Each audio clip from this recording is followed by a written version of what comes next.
चलिए जानते हैं हरियाणा की 25 बड़ी खबरों को सिर्फ 10 मिनट में। लेकिन उससे पहले वीडियो को लाइक और चैनल को सब्सक्राइब जरूर करें। 60 साल का फर्जी सीबीआई इंस्पेक्टर गिरफ्तार। हरियाणा के सोनीपत में पुलिस ने एक फर्जी सीबीआई इंस्पेक्टर को गिरफ्तार कर बड़ा खुलासा किया है। आरोपी की उम्र करीब 60 साल है, जिसने महज 3 दिन पहले ही पुलिस की वर्दी खरीदी थी और खुद को सीबीआई इंस्पेक्टर बताकर लोगों पर रौब झाड़ रहा था। ग्रामीणों को शक होने पर पुलिस को सूचना दी गई। सीआईए सेक्टर 3 और सदर थाना पुलिस ने संयुक्त कार्यवाही करते हुए झज्जर निवासी रणधीर सिंह को गिरफ्तार कर लिया। जाँच में पता चला कि आरोपी पहले पुलिस विभाग में तैनात था, लेकिन भ्रष्टाचार के मामले में जेल जाने के बाद उसे नौकरी से बर्खास्त कर दिया गया था। पुलिस ने मामला दर्ज कर आगे की जांच शुरू कर दी है। फरीदाबाद के सलून में 2 युवकों को रॉड और डंडों से पीटा। फरीदाबाद के बीपीटीपी थाना क्षेत्र में एक सलून के भीतर घुसकर करीब 6 युवकों ने 2 दोस्तों पर जानलेवा हमला कर दिया। हमलावरों ने लोहे की रॉड और डंडों से बेरहमी से पिटाई की, जिसकी पूरी घटना सलून में लगे सीसीटीवी कैमरे में कैद हो गई। घायल युवकों की पहचान गाँव बड़ोली निवासी नीतीश और कार्तिक के रूप में हुई है, जो बाल कटवाने सलून पहुंचे थे। बताया जा रहा है कि हमला कॉलेज के समय की पुरानी रंजिश के चलते किया गया। घटना के बाद सलून में अफरा तफरी मच गई। पुलिस ने सीसीटीवी फुटेज के आधार पर आरोपियों की तलाश शुरू कर दी है।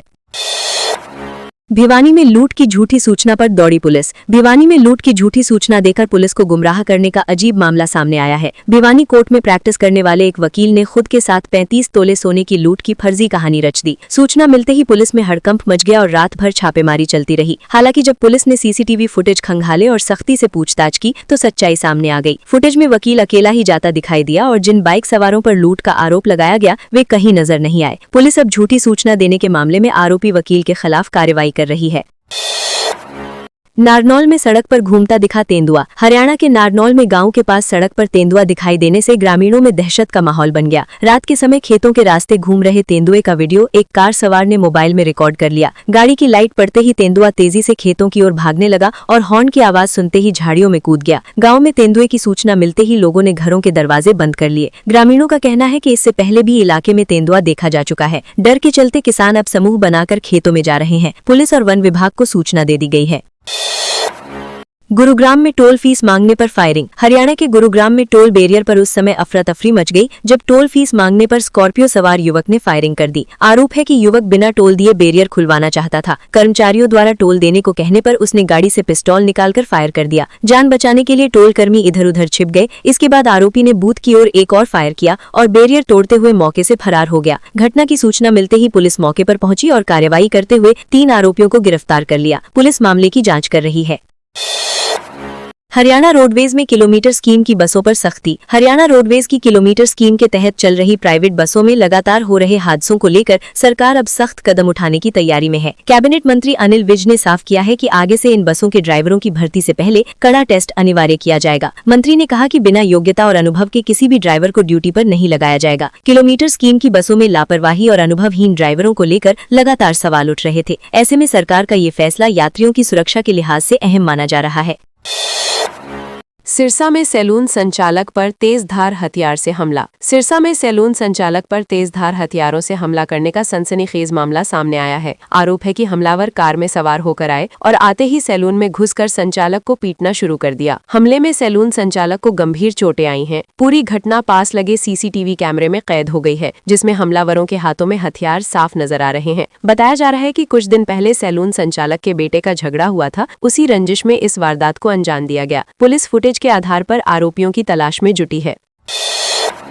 सोनीपत में नाबालिग संदिग्ध हालात में गायब। सोनीपत के राई क्षेत्र में 15 वर्षीय नाबालिग के संदिग्ध हालात में लापता होने से इलाके में चिंता का माहौल है। सरस्वती पूजा के दिन दोपहर करीब 2 बजे किशोर भोजन के लिए घर से निकला था, लेकिन देर रात तक वापस नहीं लौटा। परिजनों ने आसपास तलाश करने के बाद पुलिस को सूचना दी। शिकायत के आधार पर पुलिस ने अज्ञात व्यक्ति के खिलाफ मामला दर्ज कर लिया है। परिजन बिहार के रहने वाले हैं और पिछले 8-9 वर्षों से जाखौली गाँव में रह रहे हैं। पुलिस ने मामले की विशेष रिपोर्ट उच्च अधिकारियों और मजिस्ट्रेट को भेज दी है और किशोर की तलाश के लिए टीमें गठित की गई हैं। फतेहाबाद में सीएम कार्यक्रम में भीड़ जुटाने पर जोर। फतेहाबाद जिले के गांव पीली मंदोरी में 2 फरवरी को होने वाले मुख्यमंत्री नायब सैनी के कार्यक्रम को सफल बनाने के लिए बीजेपी संगठन पूरी तरह सक्रिय हो गया है। कार्यक्रम में अधिक से अधिक भीड़ जुटाने के लिए न सिर्फ फतेहाबाद बल्कि आसपास के जिलों के नेता भी जनसंपर्क में जुटे हैं। पूर्व विधायक दुड़ाराम जहां फतेहाबाद क्षेत्र में लोगों को आमंत्रित कर रहे हैं, वहीं हिसार के आदमपुर और नलवा क्षेत्र के नेता भी सक्रिय हैं। दरअसल इस दिन प्रसिद्ध शास्त्रीय गायक पद्म विभूषण पंडित जसराज की राज्य स्तरीय जयंती उनके पैतृक गांव में मनाई जाएगी, जिसमें मुख्यमंत्री मुख्य अतिथि के रूप में शामिल होंगे। झज्जर एनकाउंटर मामले में 2 युवक रिहा। झज्जर के बहुचर्चित एनकाउंटर मामले में बड़ी राहत देते हुए पुलिस ने जांच के बाद हिरासत में लिए गए दोनों युवकों को रिहा कर दिया है। विशेष जांच टीम की जांच में ये मामला तथ्य की भूल पाया गया। पुलिस ने अदालत में आवेदन देकर पूरे घटनाक्रम को मिस्टेक ऑफ फैक्ट बताया, जिसके आधार पर कोर्ट ने नीतीश उर्फ काले और रोहित को रिहा करने के आदेश दिए। दोनों युवकों को 15 जनवरी की रात हिरासत में लिया गया था। ये मामला थाना बेरी में दर्ज FIR संख्या 11 दिनांक 16 जनवरी 2026 से जुड़ा था। SIT की रिपोर्ट में भारतीय न्याय संहिता 2023 की धाराओं 14 और 17 के तहत इसे तथ्य की भूल माना गया है।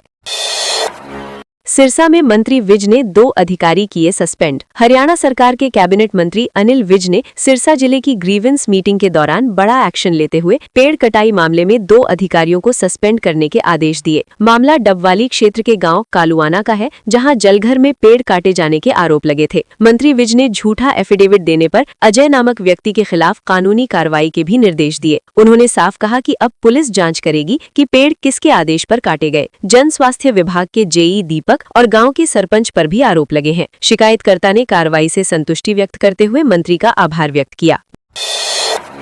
1.5 लाख रिश्वत लेता ASI गिरफ्तार। सोहीपत में एंटी करप्शन ब्यूरो ने गोहाना सिटी थाने में तैनात ASI जीत सिंह को 1.5 लाख रुपए की रिश्वत लेते हुए रंगे हाथ गिरफ्तार किया है। आरोपी ASI बैंक फ्रॉड केस में गिरफ्तार युवक के परिवार को जेल भेजने की धमकी देकर रिश्वत मांग रहा था। पीड़ित परिवार ने इसकी शिकायत रोहतक ACB यूनिट से की, जिसके बाद जाल बिछाकर कार्रवाई की गई। शिकायतकर्ता के अनुसार उनके परिजन पवन को बैंक धोखाधड़ी के मामले में गिरफ्तार किया गया था और उसी केस की जाँच ASI जीत सिंह कर रहा था। ACB टीम ने रिश्वत लेते समय ASI को पकड़ लिया और उसके खिलाफ भ्रष्टाचार अधिनियम के तहत केस दर्ज किया गया।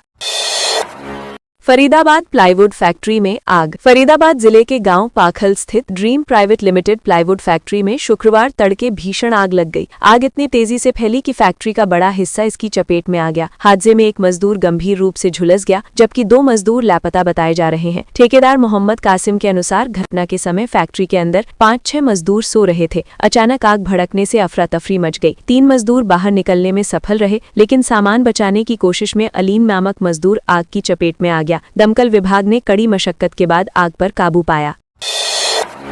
पंचकुला में शराब सप्लायर गिरफ्तार। पंचकुला पुलिस ने अवैध शराब सप्लाई गिरोह से जुड़े एक और सप्लायर को गिरफ्तार किया है। ये इस मामले में तीसरी गिरफ्तारी है। पुलिस के अनुसार गिरोह चंडीगढ़ से शराब खरीदकर अवैध रूप से राजस्थान में सप्लाई करता था। ACP क्राइम अरविंद कंबोज ने बताया कि 4 अक्टूबर 2022 को पंचकुला जीरकपुर बॉर्डर के पास एक लावारिस ट्रक से 667 पेटी अवैध अंग्रेजी शराब बरामद की गई थी। शराब की पेटियों पर सेल इन चंडीगढ़ की मोहर लगी थी। जांच के दौरान सप्लाई नेटवर्क का खुलासा हुआ और अब तीसरे आरोपी को भी गिरफ्तार कर लिया गया है। पुलिस अन्य आरोपियों की तलाश में जुटी है।